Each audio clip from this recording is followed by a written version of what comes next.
Hello, I am the Silver Wheel Witch. Welcome to my channel. Today I'm excited to announce that I am stepping into the BookTube world with the launch of Witchcraft related BookTube content. Today's video is the first video in a playlist called What's Inside Flip Through Book Reviews, where I go over the cover, the introduction information in the beginning of the book. I will flip through the pages and look for charts, journal prompts, and so forth, and follow it up with the information in the back of the book. And I plan on doing a video every Wednesday here on this channel with these book reviews. Okay, with that, let's go ahead and take a look at the first book in this series. We have Intuitive Witchcraft by Astrea Taylor. How to Use Intuition to Elevate Your Craft.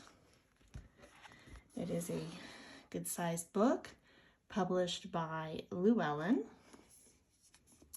and it has your typical back of the book with a blurb about the book and some information on the author. Okay, let's go ahead and take a look at what's inside. I love that they have started doing these in a lot of the books I've seen lately. We have praise from other authors for this book, and in here we have praise from Jason Mankey, Phoenix LaFay, and Alfred Willowhawk. We have some information about the author. I'll go ahead and read this. Astrea Taylor is an eclectic, intuitive pagan witch, writer, and blogger whose goals include empowering other witches and encouraging them to use intuition in their witchcraft. She blogs as Starlight Witch on Pathos and has published pages in The Witch's Altar, The Witch's Companion, Witchology Magazine, Soul and Spirit Magazine, and Loon Blue Magazine. When she is not co-leading the Aurora Fire Dance group, or writing rituals or astrology for the Blessed Bee box, she leads workshops and rituals at gatherings across the country. Learn more at www.astreataylor.com. Okay. And here we have the publishing information. Looks like it was first published in 2020, and this is still the first edition, fourth printing in 2021. Additional works by Astrea Taylor are House of Transformation and Belle Dame Sans Mercy.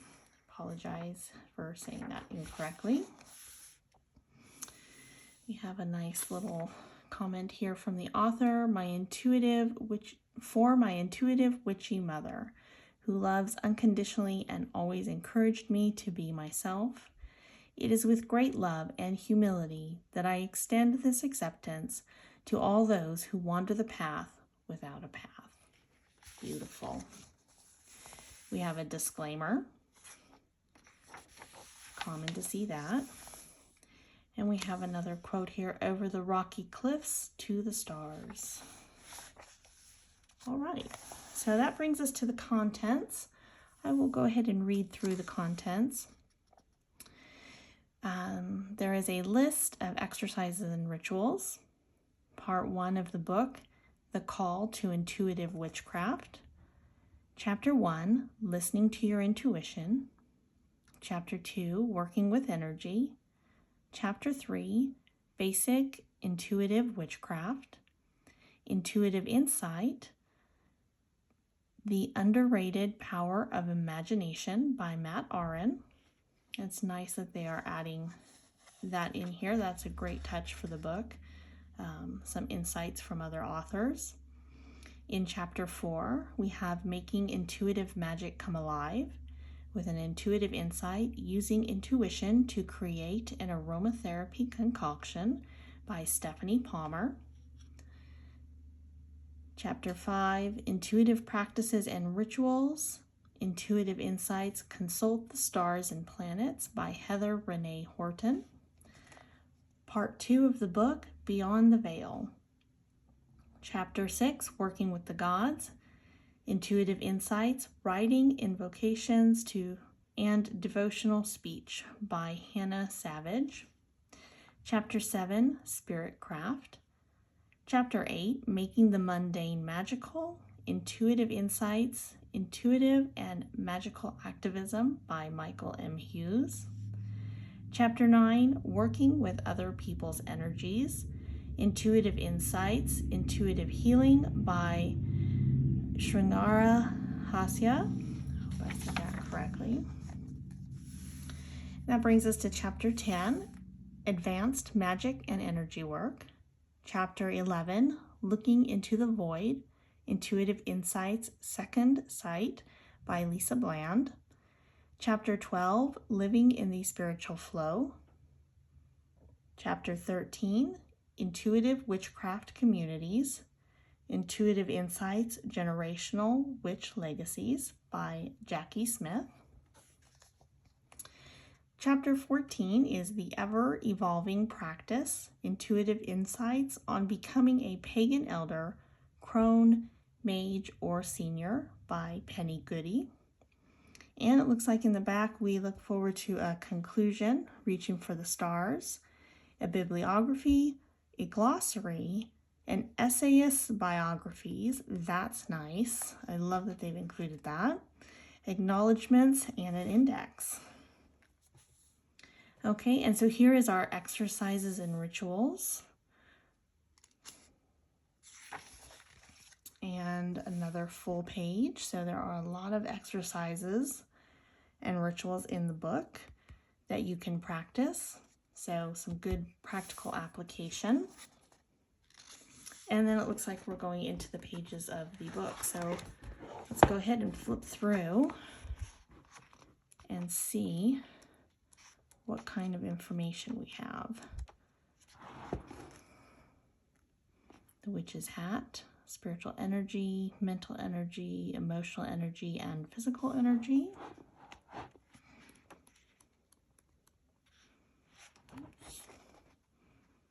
An energy grid, very nice.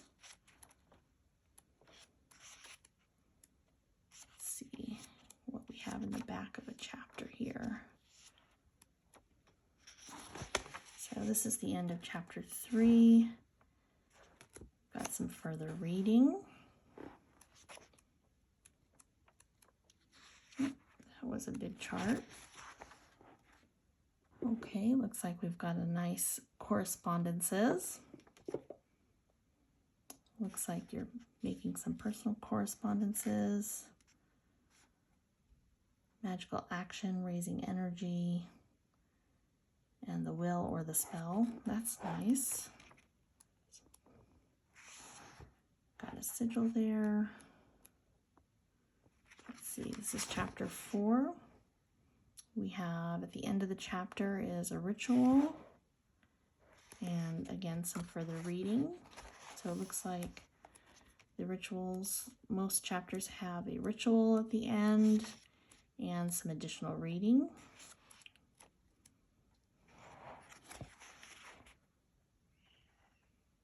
Ritual and further reading. Okay, so that's what it looks like we've got at the end of the chapters.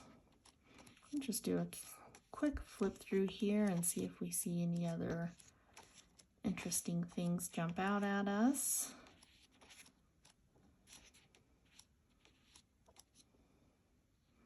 Looks like we've got brainwave information in here.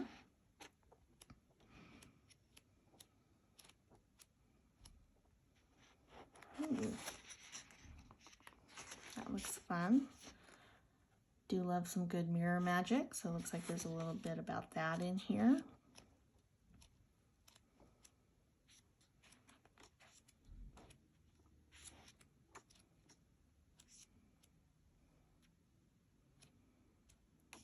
Looks like we've got a really good range of information in this book. It looks fantastic. A lot of emphasis on meditation, and here's an end of chapter 14. It actually gives us exercises So I guess the end of the chapters have either exercises or rituals, maybe both, and some additional reading. Okay, with that, it brings us to the conclusion. So we've got about a full page worth written conclusion. Bibliography, let's take a look here. So it looks like we've got books here from the 2000s, the 1990s. It's 1, 2, 3, 4, about 4 full pages for the bibliography. And let's just see what other dates we have here. Looks like most of her bibliography books are from the late 1990s into the 2000s. It's pretty typical, I think, these days for newer books. Good date ranges. At first glance, I'm not seeing anything super old in here, but it looks like she's got a good mix of information. Okay. And then she does have a glossary. That's it's 8 pages of a glossary, which is really nice. Great for new witches in particular, learning the definitions, a lot of new terms for anyone new to practice. And then we have the essayist biographies. I absolutely love they've included these in here. So we have one for Matt Aron, Lisa Bland, Penny Goody, Sringara Hasya, Heather Renee Horton, Michael M. Hughes, Stephanie Palmer, Hannah Savage, and Jackie Smith. We have some acknowledgments, 2 pages, very nice, and an index. Let's see how big the index is.